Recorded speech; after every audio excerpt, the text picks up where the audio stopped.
Hello everyone, another update from me, and I'm pleased to say that I've got some information now regarding Richard D. Hall's trial, and it's finished now, but there's been no verdict yet, so that's probably the first thing to say.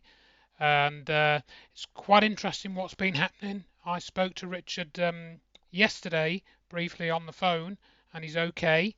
Um, but what he said was, if you want to know a bit more, then please go and look at Iain Davis's um, Substack here. Now, Iain Davis is a journalist, and he's written a book about the Manchester alleged bombing, and you can find all the details of that on the Substack, and I'll include links in the description.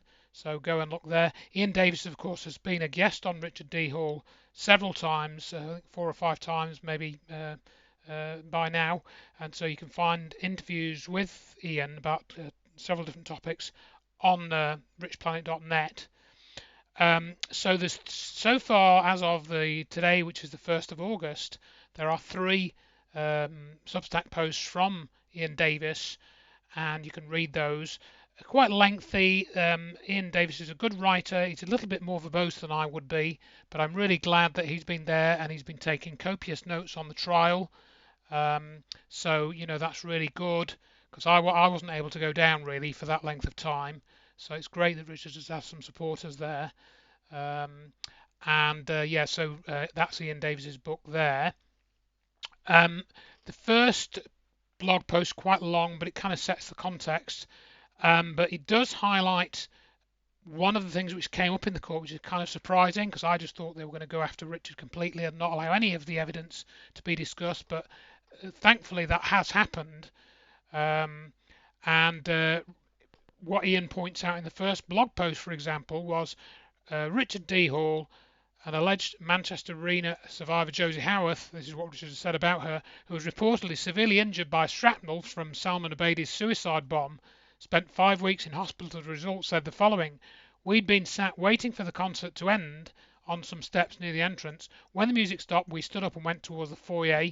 Then the next thing I know, there was an explosion and the merchandise stand blew to pieces. And then below is a still image of the merchandise stall or stand captured inside the city room, the foyer of the arena, around 4 minutes after the bomb is said to have detonated. As you can see, the merchandise stand, supposedly 6 to 8 meters away from the epicenter of a massive TATP shrapnel bomb, is entirely intact, undamaged, and even undisturbed, as are the posters hanging on the wall behind it." So there you are, and you can see a couple of guys in high-vis jackets and stuff. So that has come up in the court, and some of that has been discussed.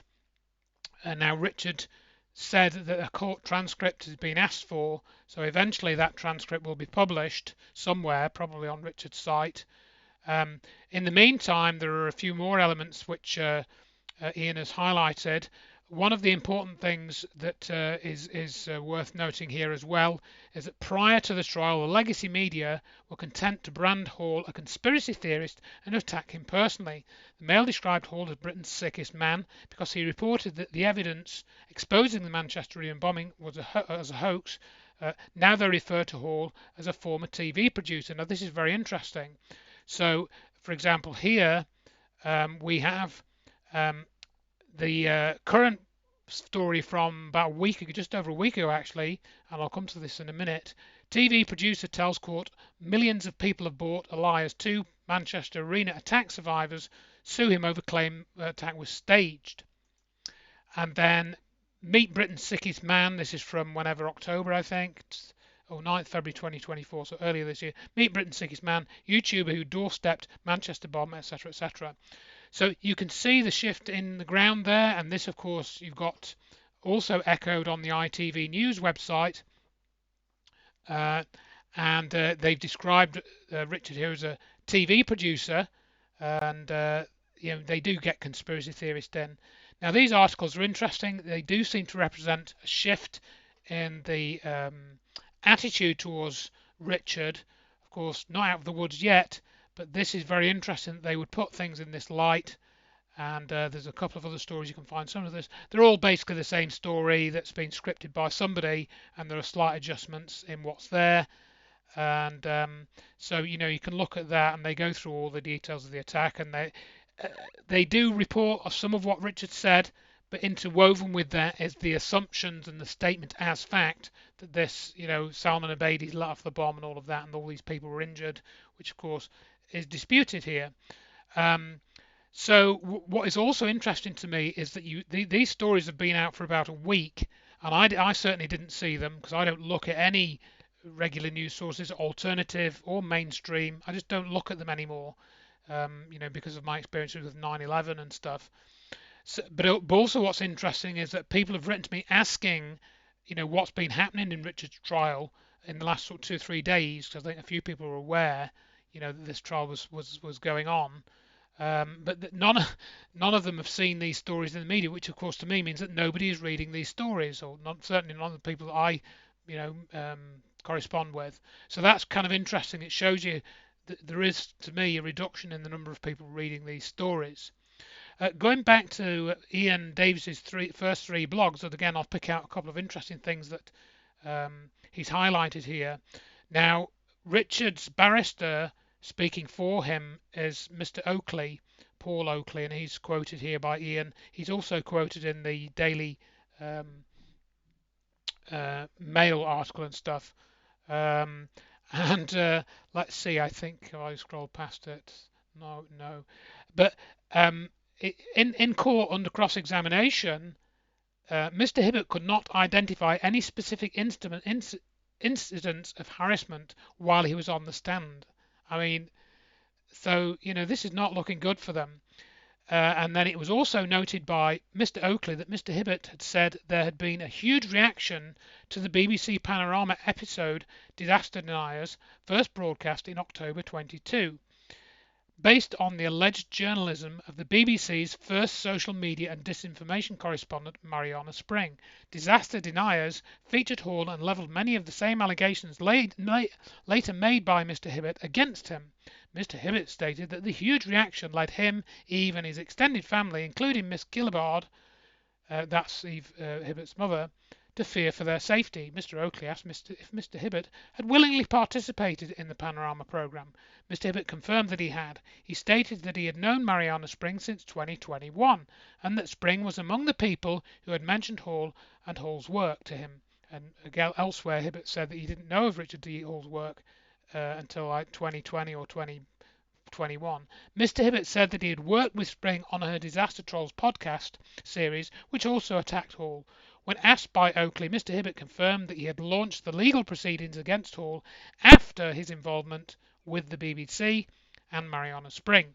Mr. Oakley asked if Mr. Hibbert was aware that his client, Hall, had repeatedly declined to participate in the BBC's disaster troll and denier investigations. Mr. Hibbert acknowledged this fact. Therefore, Mr. Oakley put it to Mr. Hibbert that he could have avoided the huge reaction which Mr. Hibbert claimed to be the source of and his family's distress if he too had refused to take part in the BBC programmes, who had actively contributed toward constructing the allegedly intimidating and harmful environment.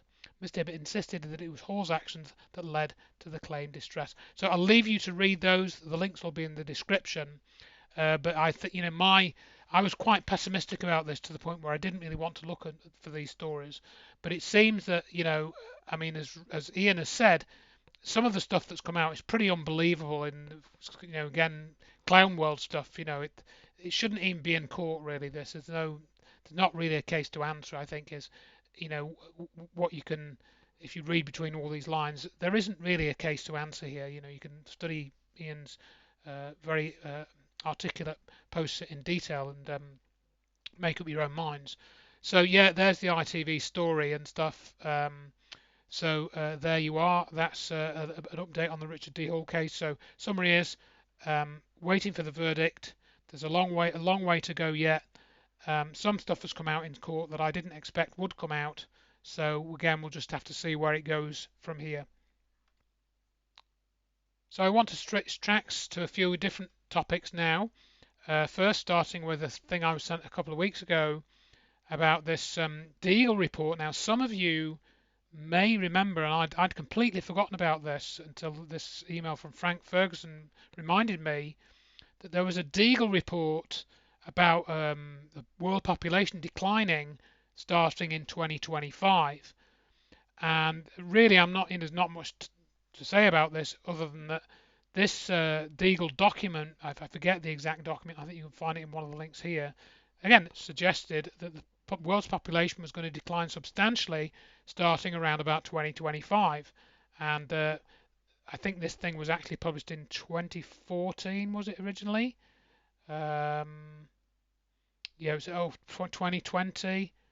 Um, and it's been going since 2014. Since 2014, it publishes Forecast 2025, which notoriously predicts a Western collapse.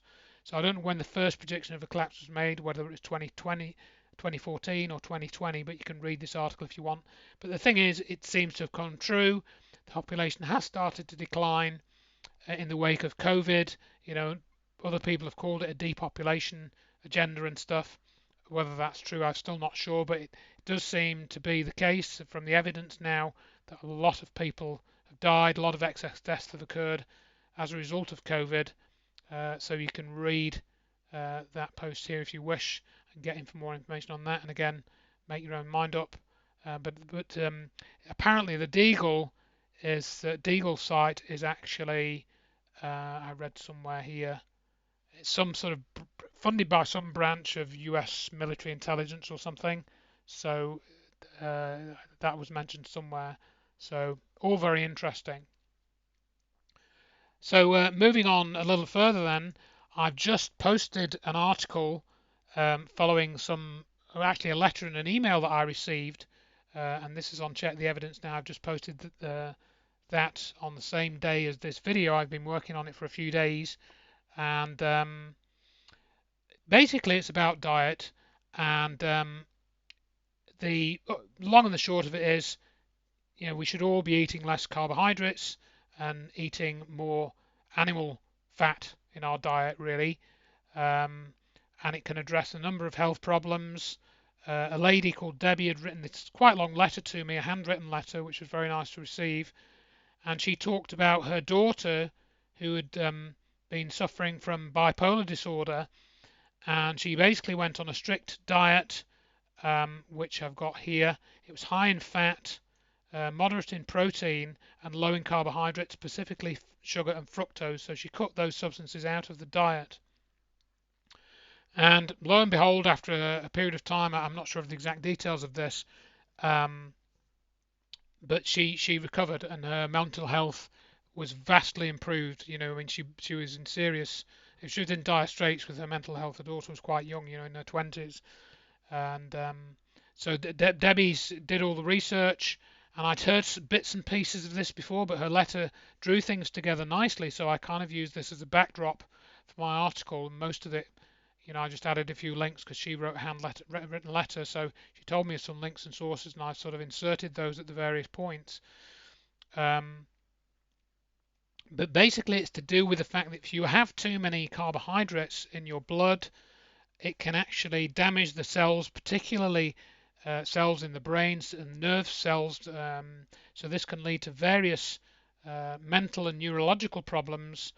And for example, one of the things which came up as well is that somebody, and you'll see the link down here, a lady, you'll see it later on in this article, a lady had eaten only meat and used a carnivorous diet to cure herself of Parkinson's disease.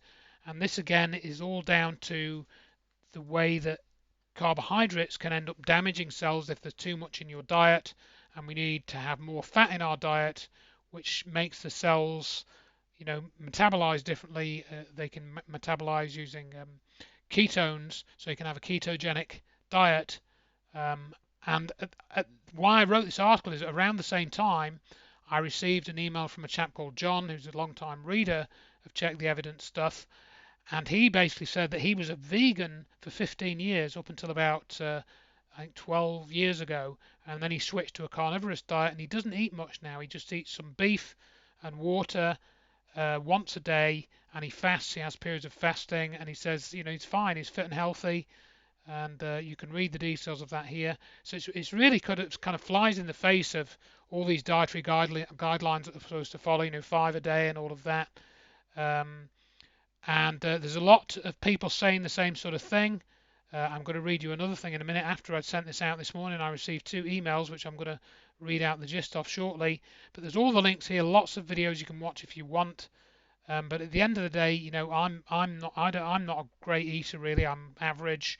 I try to have what they call a balanced diet. I don't have any major health issues that I know of, and so I'm a bit of a biscuit binger and that sort of thing. I've got quite a sweet tooth.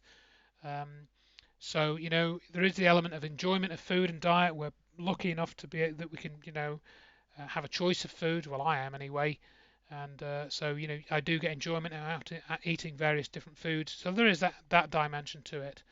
Um, so yeah.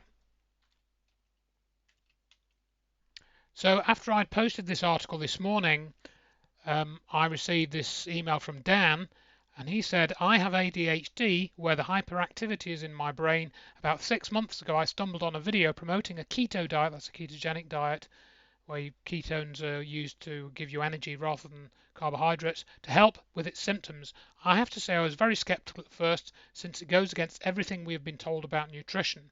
I got myself a ceramic air fryer stocked up on meat and now don't eat breakfast. I eat between 1 and 6 where possible. I'm not mega strict, as you have to live your life, but I have to say it's been amazing. I've lost 20 pounds, my brain fog has vanished, and I find it much easier to start and finish tasks. I never really feel hungry, and losing the weight was a bonus and didn't feel like a diet at all. Luckily, I love meat, and you can still eat a good selection of veg on keto. You count carbs, not calories, but I don't count anymore as I know roughly my limit through experience. I'm tempted to try the full carnivore, but I think it would be difficult to maintain whilst having a social life. Just thought I'd share my experience and encourage anyone to try it for a few weeks. So there you go. That's straight away. I got that back within an hour or two of posting the article. And then I received another email from Malcolm, and he said, spot on, Andrew. I've been on paleo diet for 8 years. I mentioned the paleo diet in the article there because I'd heard of that a good few years ago. Another thing I recently discovered, Alzheimer's can be caused by the loss of your brain's insulation, the myelin. That's the myelin sheath. And he says the myelin is made, I believe, from cholesterol. I haven't checked that. But I don't see any reason why that it should be incorrect. So a low cholesterol diet or cholesterol medication is a great way to get Alzheimer's. Interesting, eh? Statins, of course, are probably the most widely prescribed medication on the planet right now, and levels of Alzheimer's have skyrocketed in recent years. They are deliberately trying to destroy our health, aren't they? One thing I would say, though, is this. Carbs may not be good for us, but they aren't half yummy. I think they contain a compound that mimics the opiate receptors in the brain, which is why it's impossible to have only one bowl of pasta. I say this as a dedicated low-carb, high-fat chap. The diet is actually a bit boring. I broke the rules yesterday and had a linguine and scallops, bacon, crab in wine and cream sauce. It was insanely good. So there you are. Again, make of that what you will. I spent quite a bit of time putting that article together, so hopefully it's going to help somebody. And yeah, so onwards we move to the next topic.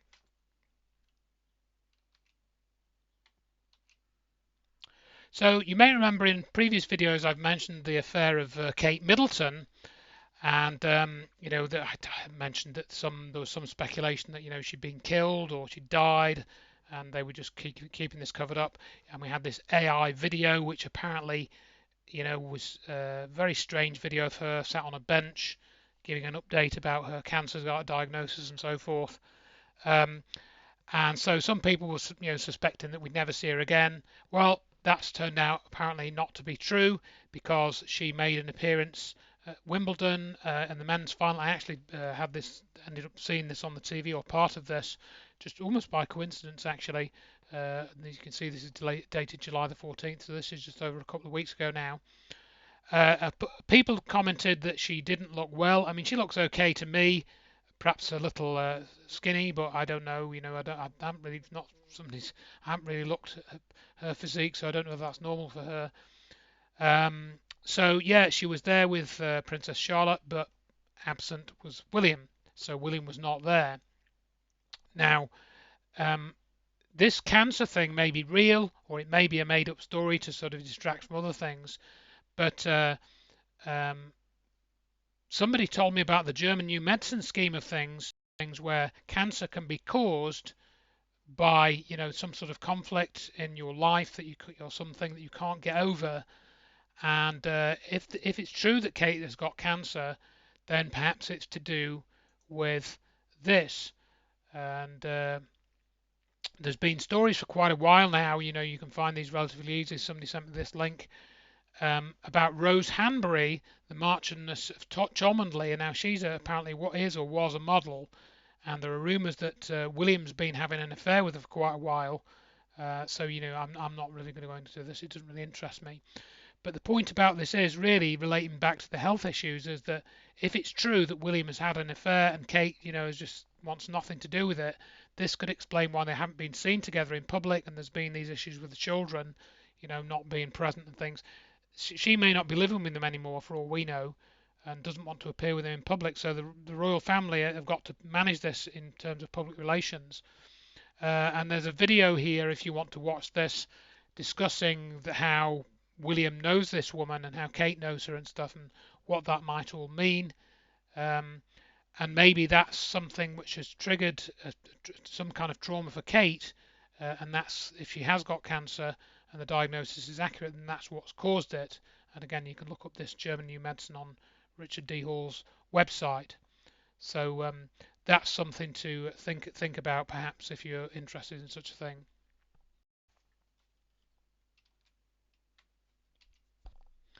So on to another topic now, which is kind of returning to the territory which I originally got into all this stuff from.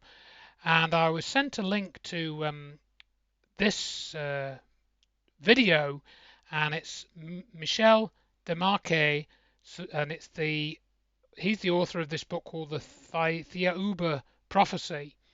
And this was a video which was recorded in 1997 in Australia, where this chap lives. He's like a French Australian. And the video is very interesting. It touches on, alien abductions, and it also touches on aspects of consciousness, telepathy, and those sorts of topics. And he recounts a story of actually being physically taken aboard a flying saucer or a craft. I don't think he calls it a flying saucer, a craft. The book was published in 1987.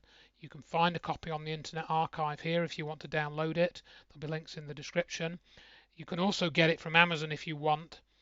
I listened to the video and I've read the book, or most of it, and it's very interesting. The guy comes across as being very sincere, and he tells this sort of fantastic story about going to this other planet called Thea Uber, meeting this alien called Thao, which is similar to Tao, and which is the sort of one of these Taoism is one of these beliefs, spiritual beliefs. So it's an interesting sort of choice of name. And say the chap comes across very well. He comes out with some interesting stuff. He says that these aliens came to the Earth and they needed to show him, because he was a sincere and honest person. They wanted to send a message to the world about how nuclear weapons were bad, and we should be very careful about what we're doing on planet Earth. And they tell him all these things about a race coming from Mars to the Earth and stuff like that. Lots of interesting stuff. And similar to things like, it's got similarities to George Adamski's stuff, similarities to some of these stories about the aliens wanting to prevent a nuclear catastrophe, and so on and so forth. All very interesting. And he talks about anti-gravity. Doesn't really talk about free energy much. It's mentioned a couple of times. It mentioned that these people are, ageless, and they've worked out how to sort of stop aging and stuff. But I often find with these things, there's certain things which are missing. Like, for example, they talk about nuclear weapons, but in the 1980s, I don't know when this thing, he doesn't give a date for when this happened. That makes me a little bit suspicious. I mean, these aliens, if they're as clever as they say they are, they would know about black technology. None of them ever talk about that. This is what makes me suspicious, particularly the more recent ones. Any alien abductions that have happened after 2001 that talk about climate change and us damaging the planet, they're not giving the abductees the full story. Clearly they're not, and I mentioned this in my knowledge book. So that's one thing that really troubles me about some of the stuff that he says. Seems like a totally sincere guy, you know, and his story it's got certain elements which seem quite plausible, others which seem fantastic. But anyway, have a look, have a read, have a listen if you want, have a listen to the lecture if you want, see what you make of it. So finally then, to round out this video, I was contacted by another chap this week who sent me some poems that he'd written, and I've included these on a web page here. And he'd written some excellent poems. I mean, I almost feel, you know, I don't want to remind myself of the midst of COVID, but the poems are a very good reminder. And these are the sorts of bits of social commentary which I wished more people had written at the time or had been published more widely. So this was the 8th of May 21 that he wrote this. A 2-week lockdown to flatten the curve, a 2-week lockdown to hold our nerve, social distance to stay out of harm. 1 year later, give us your arm. The hospital worker is now the hero. They always have been, no level zero. Stricter rules in this together, laughingly ignored by Golf Society members. Essential workers, everybody is. Divide and rule, what a swizz. Travel restrictions, penalties imposed. Such contradictions, too many lost souls. The new normal is anything but, while we bicker, stuck in the rut. Super spreaders, you are killing my granny. Selfish persons, you are the few, we are the many. TV and media keep watching the clock. Run along now, minion. Get back in your box. Don't ask questions, how dare you? Doubt the experts, it's not just a flu. Stay at home, don't go for a hike. Polish the chrome on your motorbike. Clapping hands, banging pots, very quickly like little masked tots. Hold firm, quarantine. Mass vaccination centres will be fine. Long-term effects, wait and see. Rule makers make rules with absolute glee. Denied a voice, this ain't right. Pretty soon we will have no choice. Stand in the queue and get the jab, and before you know it, your life will be fab. Hurry up now, you've got to be quick. Are you really afraid of a tiny little prick? And there's a couple of others there on a similar vein as well. I'll leave you to read those if you like. But so that is all I wanted to cover for this update. So I wish you well. Again, thanks for reading and thanks for any comments that you make in advance. And I will talk to you again when I've got something new to say. Bye for now.